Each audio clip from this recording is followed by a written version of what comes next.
drop your mainspring down in it, and make sure everything stays out of the way. Kind of hold some tension down. Play with a few things a little bit, but just check it out. You always want to play with it a little bit, try and figure out how it works. Make sure everything sits the way it should. Yeah. And that seems to be okay. So now you want to drop your grip safety down in, or your beaver tail, whatever you want to call it. Everybody calls it something a little different, it seems like. Wait, no, don't listen to me. You drop your hammer strut down.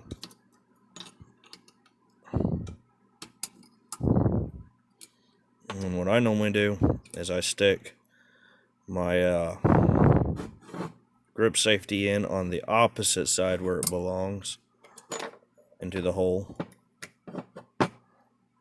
And apparently it's not going to function the second. Oh, there it is. See, this spring annoys me, man. It's always getting in my way. It's always in the way for me. And I cocked the hammer. There it is. Drop your strut.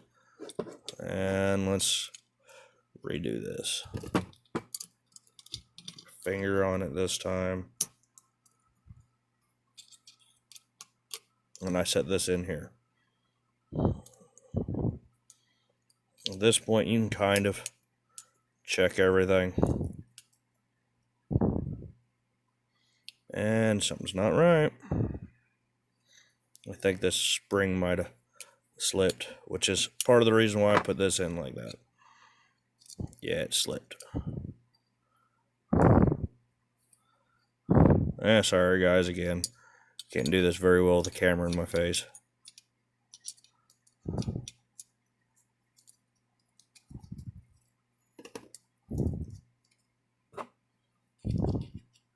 More than anything, I just set this here to keep the grip safety in place. Oh, no, that's what I'm forgetting. I'm forgetting a very crucial thing that I do here.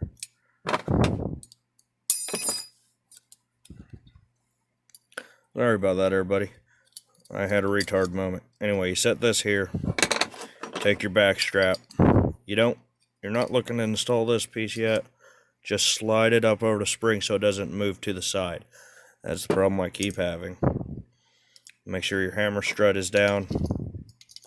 Then you can install your grip safety halfway. And then now you can kind of check everything. Got your half cock, don't go back down. Got your full cock. When you pull the trigger, it goes down. Alright, that's what you want.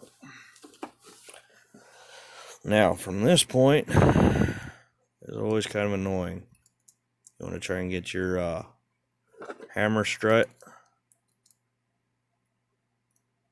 moved up, where it sits in the little keeper hole. You push your grip safety down, and then you have to force this up. Let me start my pin. This one doesn't matter what side you go in on, but you almost always have to tap it in, or at least with this one and my last 1911. And again, don't do what I do. Pay attention to what you're doing, so that you don't scratch or mar your firearm. Anyway, at this point, you can pull that off. Grip safety ain't going to come out. And again, forgetting parts. You slide your little spring and plugs in place. Make sure this small one with the groove on it, the smaller of the two with the lip, goes in.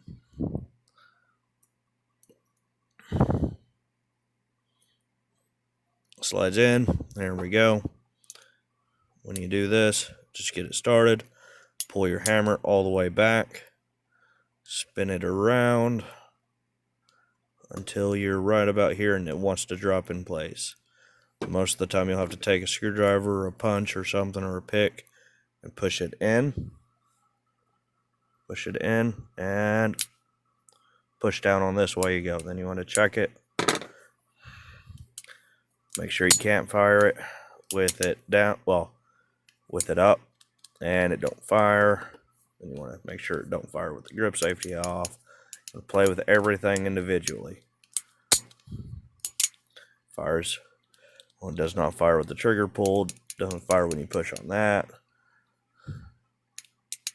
It doesn't release, and it only fires when you have the grip and your trigger pulled at the same time. Alright, now let's go ahead and get these screws out of the way.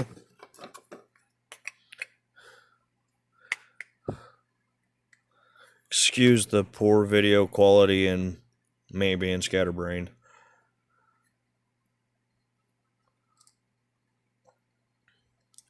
But if you want to see my review on this firearm, this very specific one, go to one of my other videos and feel free to check it out. Oh, no you don't. Don't try and do that to me.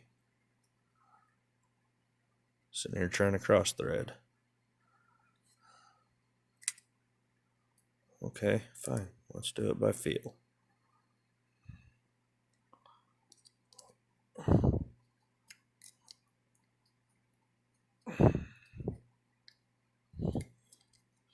These grips are a little thicker than what you normally put on here, so these screws don't want to sit quite right whenever you got to put them in.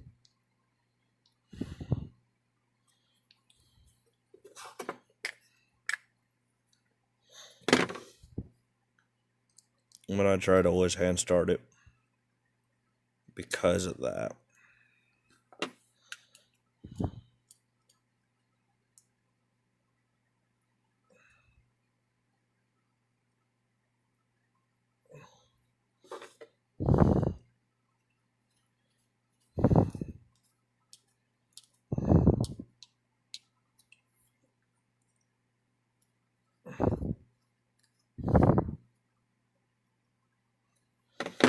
Alright, now we've already did the function test. We've pulled everything apart and started to put it back together.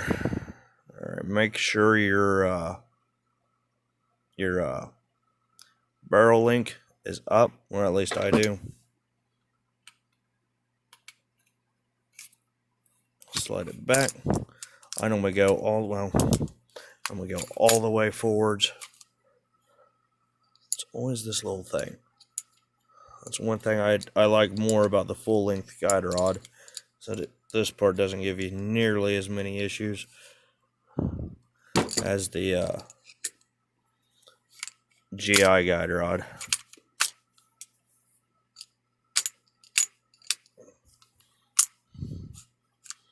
There it goes. See, I normally pull it all the way back. I line this up, and you can see that little barrel link in there. Slide it in. Doesn't matter at the angle at first, because now you can slide it up, get it over your grip. I normally lock the little lip, you can see it right there, in between the top of the grip and that little spring-loaded bit. You line up your little small hole right here with the larger hole behind it, and you just push. You want to fill your slide. Always fill your slide without that spring in there. That will tell you a lot about if you're oiled up enough, how it feels, and if there's anything hanging up or binding inside, because you can feel everything. And that was a dumbass moment. Give me 2 seconds.